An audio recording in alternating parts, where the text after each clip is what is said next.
Kung gagawin mo na rin lang ang isang bagay, siguraduhin mo nang galingan mo na. Magpapagod ka rin naman. Gagamit rin naman ito ng iyong mga efforts. Tapos, hindi ka magagaling. Di ba parang sayang yung effort? Kaya nga, again, kung gagawin mo na rin lang ang isang bagay, galingan mo na. Alam mo, isa yan sa mga na-realize ko while walking here in Rome.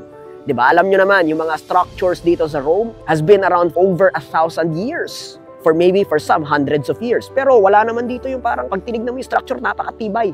Napaka-stable. Kasi nga, inayos na, ginandahan na, may quality na. And maybe it got me thinking.